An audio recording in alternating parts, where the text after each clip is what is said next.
네, 기쁨이 넘치는 하루가 되시기 바라겠습니다. 오늘 말씀은 마가복음 9장 43절에서 47절 말씀입니다. 만일 내 손이 너를 범죄하게 하거든 찍어버리라. 장애인으로 영생에 들어가는 것이 두 손을 가지고 지옥 곧 꺼지지 않는 불에 들어가는 것보다 나으니라. 만일 내 발이 너를 범죄하게 하거든 찍어버리라. 다리 저는 자로 영생에 들어가는 것이 두 발을 가지고 지옥에 던져지는 것보다 나으니라. 만일 내 눈이 너를 범죄하게 하거든 빼버리라. 한 눈으로 하나님의 나라에 들어가는 것이 두 눈을 가지고 지옥에 던져지는 것보다 나으니라. 아멘. 오늘 말씀은 상당히 무서운 말씀이 나오고 있습니다. 손이 범죄하면 찍어버리고, 발이 범죄해도 찍어버리고, 눈이 범죄하면 아예 빼버리라고 말씀하는 무서운 말씀입니다. 왜 그렇게 해야 하는지도 말씀하고 계신데, 장애인이 되어서 영생에 들어가는 것이 지옥에 들어가는 것보다 낫기 때문이다. 이렇게 말씀합니다. 자, 그만큼 지옥이라는 곳은 절대로 피해야 하는 무서운 곳이라는 것인데요. 네, 그런데 여기서 이제 질문이 생깁니다. 어떤 질문이 생기냐면, 우리가 범죄하면 실제로 손과 발을 잘라버려야 하는 것이냐, 이런 질문이 생기죠. 역사적으로 실제로 이렇게 행한 이단 단체가 있었다고도 전해집니다. 그런데 여러분, 만약 우리가 말씀 그대로 한다면 우리 신체 중에 남을 것이 없다라는 거죠. 왜냐하면 우리는 손을 자르든 발을 자르든 돌아서면 또 죄를 짓기 마련인 것이죠.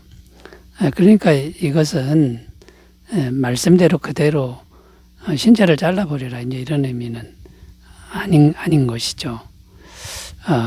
그렇다면 오늘 신체를 찍어버려라 이렇게 말씀하시는 제 주님의 말씀의 진정한 의미는 무엇인지 살펴보면서 은혜를 나누겠습니다. 자, 첫 번째 의미는요, 이 땅에서 모든 것을 잃어버려도 믿음만은 지켜야 한다. 이 땅에서 모든 걸 잃어버려도 믿음만은 지켜야 한다. 이제 이런 말씀이 됩니다. 오늘 말씀 43절 앞부분에 보면 만일 내 손이 너를 범죄하게 하거든 찍어버리라. 이렇게 기록하는데요. 범죄하게 하거든의 의미, 다른 의미는 실족하게 하거든, 이런 의미와 같습니다. 두 가지 의미가 있는데, 나 스스로 실족하는 것, 나 스스로 믿음이 타락하는 것, 그 다음에 또 하나의 의미는 다른 사람을 실족하게 하는 것, 이런 의미가 됩니다. 그러니까 이게 두 가지가 이제 연결되는데, 내가 스스로 믿음이 타락하게 되면 그것 때문에 다른 사람을 타락시키는 이제 그런 결과가 이제 오는 거죠. 어쨌든 둘 다 믿음에서 멀어지게 한다는 의미가 있습니다.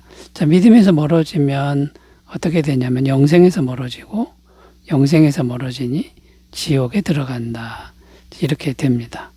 자, 그런데 이 지옥에 들어가는 일만큼은 절대로 생겨서는 안 된다라는 겁니다. 왜냐하면 지옥이라고 하는 것은 영원한 형벌이, 그 무시무시한 형벌이 영원토록 있기 때문이라는 것입니다.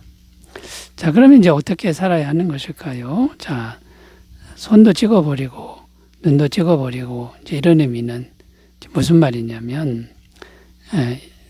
지금 내가 가지고 있는 세상의 귀한 것, 물질도 그렇고 소유도 그렇고 명예도 그렇고 또는 우리의 신체 일부도 그렇고 그걸 다 잃어버려도 믿음만은 지켜야 한다, 이런 의미가 되는 겁니다.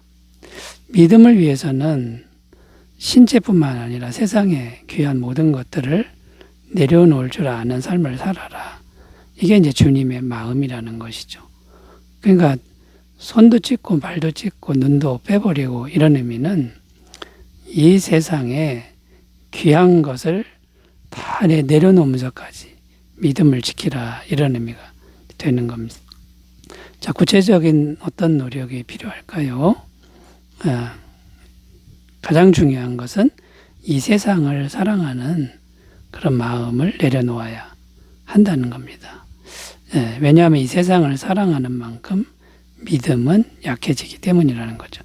요한일서 2장 15절 16절 이 세상이나 세상에 있는 것들을 사랑하지 말라. 누구든지 세상을 사랑하면 아버지의 사랑이 그 안에 있지 아니하니 이는 세상에 있는 모든 것이 육신의 정욕과 안목의 정욕과 이생의 자랑입니다. 아버지께로부터 온 것이 아니요 세상으로부터 온 것이라. 그러니까 세상을 사랑하는 것이 하나님과 이제 원수가 되고 하나님의 사랑에서 멀어지게 한다. 이런 의미가 됩니다. 그러면 이 세상을 살 때 우리가 어떻게 살아야 됩니까? 삶의 우선순위를 이제 분명히 설정해야 되는데 모든 순간에 하나님의 나라를 우선적으로 추구하는 이제 그 삶의 우선순위를 분명히 정하라는 것이죠. 마태복음 6장 33절 그런즉 너희는 먼저 그의 나라와 그의 의를 구하라. 그리하면 이 모든 것을 너희에게 더하시리라. 자, 이 세상에 우리가 태어났으니 주님이 있으라고 할 때까지 있어야 되고 그러면 이 세상에 먹고 사는 게 필요하고 또 명예도 필요하고 어느 정도는 필요하다라는 거죠. 그러나 그걸 위해 사는 게 아니라 하나님의 나라와 의를 위하는 삶을 우선적으로 설정하고 살아가는 게 중요하다라는 겁니다.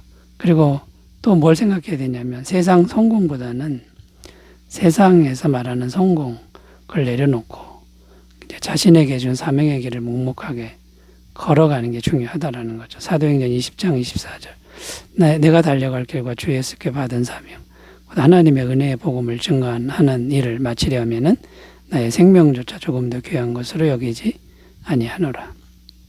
사도 바울은 세상 성공을 향해 갔으면 얼마든지 성공할 수 있는 사람이지만 자기 사명을 깨닫고 그거 다 내려놓고 고생이 되더라도 묵묵히 자기 길을 걸어갔다라는 겁니다. 여러분 이 세상에서 다른 모든 건 내려놓을지라도 믿음만은 지키는 삶이 되시기 바라겠습니다. 자, 두 번째로 가보면요. 왜 신체를 찍어버리라고 하시는가? 두 번째는 인간의 노력으로는 죄를 이길 수 없다는 것을 말씀한다라는 겁니다. 인간의 노력으로는 죄를 이길 수 없다. 자, 오늘 말씀해 보면 계속 찍어버려라, 빼버려라 이렇게 말씀하는데 그러면 우리 신체 중에 남을 것이 없는 거죠. 이게 이제 주님은 왜 이런 말씀을 하시는 겁니까? 네가 아무리 신체를 찍어 버린다고 해도 해결될 문제가 아니다. 이런 의미가 있는 겁니다. 즉 인간의 힘과 노력으로는 죄를 안 지을 수가 없다. 물론 죄를 안 지으려고 노력은 해야겠지만 그건 불가능하고 안 지으려고 하면 할수록 죄를 짓기 때문에 자꾸 좌절하고 또 믿음은 약해질 수밖에 없다. 이제 이런 의미가 담겨 있는 겁니다. 그러니까 아무리 찍어버리고 아무리 빼버리고 해도 소용이 없다. 이제 이런 것을 말씀하는 거죠. 자, 그러면 이제 주님께서 이렇게 말씀하신 진짜 이유가, 진짜 의도가 무엇일까요? 예수님의 죄사함의 은혜를 항상 믿으라, 의지하라. 이제 그런 의미가 되는 겁니다.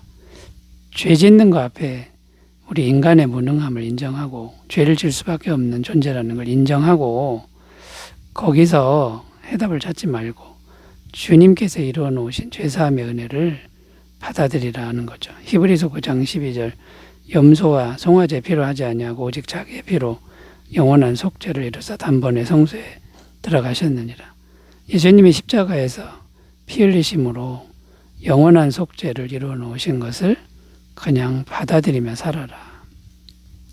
이제 이런 의미가 되는 겁니다. 그러니까 노력은 해야 되겠지만 인간의 힘으로 안 된다는 걸 발견해라. 이제 이런 의미가 담겨 있습니다. 그리고 예수님의 영원한 죄사함의 은혜를 받아들이라. 이제 이런 의미가 되는 거죠. 그 다음에 이제 우리가 이걸 알았으면 이제 계속적으로 해야 될 일이 뭐냐면 예수님을 지속적으로 영접하는 것과 지속적인 기도 생활이 중요하다라는 겁니다. 요한복음 1장 12절 영접하는 자 곧 그 이름을 믿는 자들에게는 하나님의 자녀가 되는 권세를 주셨으니 그 예수님을 그냥 마음에 영접하면 하나님의 자녀 권세자가 되는 것을 받아들이라 이제 이런 의미가 되는 거고요. 여기서 영접과 믿음은 지속적으로 하라 이런 뜻입니다. 빌립보서 4장 6절 7절 아무것도 염려하지 말고 다만 모든 일에 기도와 간구로 너희 구할 것을 감사함으로 하나님께 아뢰라. 그리하면 모든 지각에 뛰어난 하나님의 평강이 그리스도 예수 안에서 너희 마음과 생각을 지키시리라. 모든 일에 기도하는 그런 습관을 들이는 것이 중요하다 말씀하고 있고요. 또 무엇을 해야 되냐면 믿음을 지키기 위해서 교회 공동체에 늘 함께 동참해야 된다라는 겁니다. 전도서 4장 10절 혹시 그들이 넘어지면 하나가 그 동물을 붙들어 일으키려니와 홀로 있어 넘어지고 붙들어 일으킬 자가 없는 자에게는 화가 있으리라. 우리가 인간인지라 믿음이 약해질 때가 있는데 옆에서 잡아주면 믿음을 지킬 수 있다. 이제 이런 의미가 되는 겁니다. 자, 신체를 다 찍어 버려도 안 된다. 이제 이런 의미가 되는데요. 예수님을 믿으라. 이것을 말씀하신 것이라는 걸 잘 분별하셨으면 좋겠습니다. 자, 세 번째로 가겠습니다. 왜 신체를 찍어버리라 하셨는가? 세 번째는요. 죄에 대하여는 불구자처럼 행하는 걸 노력하라. 훈련하라. 자, 이런 의미가 되는 겁니다. 자, 손을 잘라버리고 발 잘라버리고 눈도 빼버리면 불구자가 되죠. 장애인이 된다라는 거죠. 그게 무슨 말입니까? 죄에 대해서는 불구자처럼 되고 장애인처럼 되라. 이런 말씀입니다.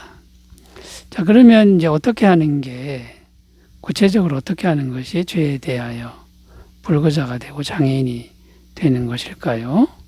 실제로 신체를 자르라는 의미는 아니라는 것을 우리가 알았는데 어떻게 하면 될까요? 마음으로 죄에 대하여는 죽은 자처럼 자신을 여기며 살아라. 이런 의미가 됩니다. 로마서 6장 11절 이와 같이 너희도 너희 자신을 죄에 대하여는 죽은 자요 그리스도 예수 안에서 하나님께 대하여는 살아있는 자로 여길지어다. 여기 여길지어다 이렇게 되어 있는데 실제로는 살아있는데 죽은 자처럼 여기며 살아라 이런 의미가 됩니다. 자, 여긴다라고 했을 때 여긴다는 의미는 죄를 전혀 짓지 않는 그런 삶을 살라고 말하는 게 아니라 죄를 자꾸만 짓지만 죄에 대하여 죽은 자처럼 생각하라. 이런 의미입니다. 그러니까 우리가 늘 죄를 짓고 살지만 예수님 믿고 죄에 대하여 죽은 자처럼 이제 반응을 하면 죄책감이 없어지는 거죠. 죄의 세력, 마귀의 세력에 공격을 못하게 되는 거죠. 사도 바울이 그렇게 살았다라는 겁니다. 갈라디아서 2장 20절 내가 그리스도와 함께 십자가에 못 박혔나니 그런즉 이제는 내가 사는 것이 아니요 오직 내 안에 그리스도께서 사시는 것이라. 이제 내가 육체 가운데 사는 것은 나를 사랑하사 나를 위하여 자기 자신을 버리신 하나님의 아들을 믿는 믿음 안에서 사는 것이라. 사도 바울도 육체를 가지고 살아 있었고 마음으로 죄의 세력 가운데 죄를 지고 살았습니다만 자기 자신은 이미 죽었습니다. 이렇게 여기며 남은 생을 살았다라는 겁니다. 그러니까 죄를 전혀 안 짓는 그런 삶을 살라는 게 아니라는 것. 우리 인간은 죄를 질 수밖에 없다는 것. 이것을 우리가 잘 분별하셨으면 좋겠습니다. 그럼에도 불구하고 우리는 죄를 안 지으려고 노력해야 되는데 성령님의 도우심을 항상 받아야 된다라는 겁니다. 성령님만이 죄의 세력을 이길 수 있는 힘을 줄 수 있습니다. 자, 그러므로 날마다 성령 충만함을 추구하는 그런 삶을 사시기를 바라겠습니다. 기도합니다. 하나님 아버지, 우리의 신체를 찍어버리라고 말씀하신 주님의 마음을 잘 헤아릴 수 있도록 도와주옵소서. 예수님의 이름으로 기도드립니다. 아멘. 감사가 넘치시기 바라겠습니다. 감사합니다.